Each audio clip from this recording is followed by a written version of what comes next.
بسم الله الرحمن الرحيم يا أيها الناس اتقوا ربكم إن زلزلة الساعة شيء عظيم يوم ترونها تذهل كل مرضعة عما أرضعت وتضع كل ذات حمل حملها وترى الناس سكارى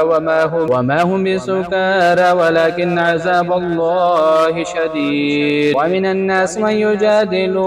في الله بغير علم ويتبع كل شيطان مريد كتب عليه أنه من تولاه فأنه يضله ويهديه إلى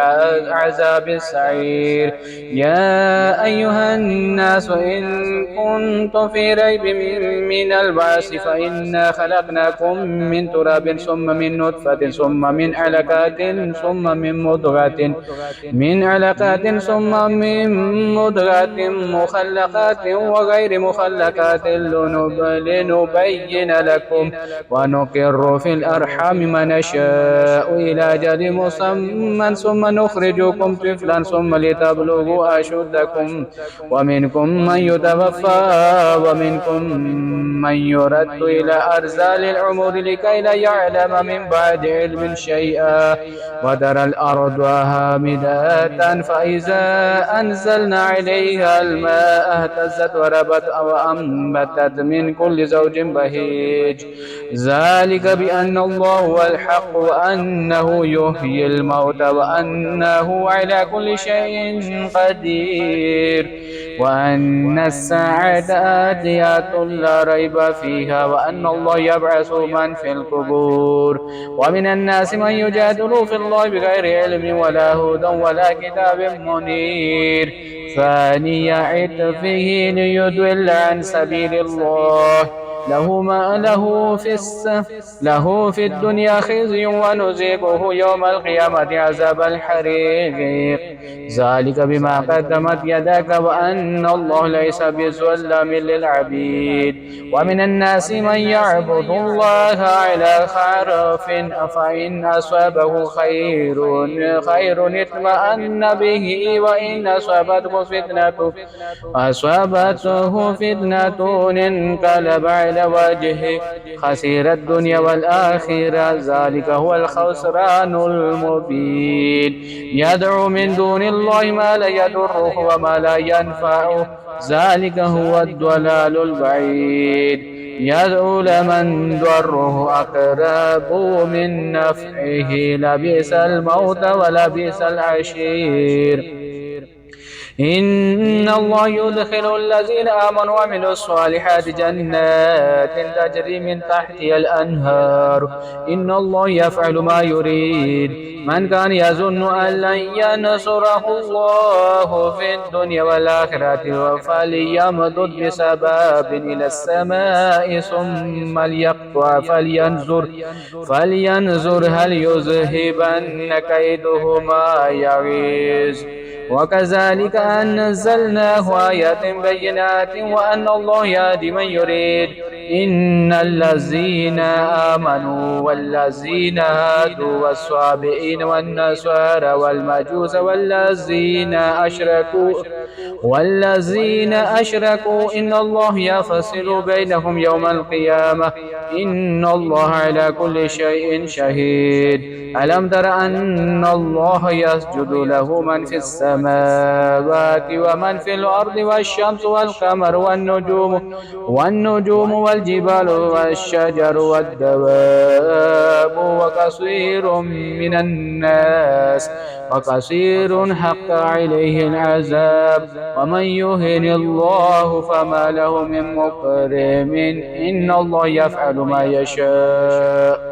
هذان خصمان اختصموا في ربهم فالذين كفروا قطعت لهم ثياب من نار يصب من فوق رؤوسهم الحميم يسهر به ما في بطونهم والجلود، ولهم مقامع من حديد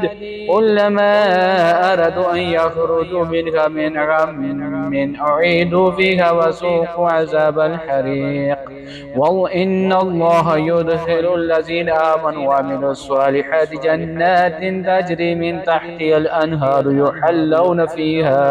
يحلون فيها من أساور من ذهب ولؤلؤا ولباسهم فيها حرير وهدوا إلى الطيب من القول وهدوا إلى صراط الحميد. إن الذين كفروا ويصدون عن سبيل الله والمسجد الحرام الذي جعلناه للناس سواء العاكف فيه والباد ومن يرد فيه بإلحاد بظلم نزقه من عذاب أليم. وإذ بوأنا لإبراهيم مكان البيت ألا تشرك بي شيئا وطهر بيتي للطائفين والقائمين والركع السجود وأذن في الناس بالحج ياتوك رجالا وعلى كل ضامر يأتين من كل فج عميق ليشهدوا منافع لهم ويذكروا اسم الله في أيام معلومات على ما رزقهم من بهيمات الأنعام فكلوا منها وأطعموا البائس الفقير ثم ليقضوا تفاسهم وليوفوا نذورهم وليطوفوا بالبيت العتيق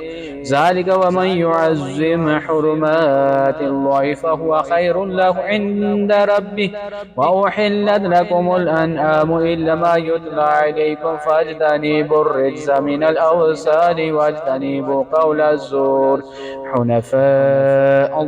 لله غير مشركين به ومن يشرك بالله فكأنما حر من السماء فتخطفه الطير أو تهوي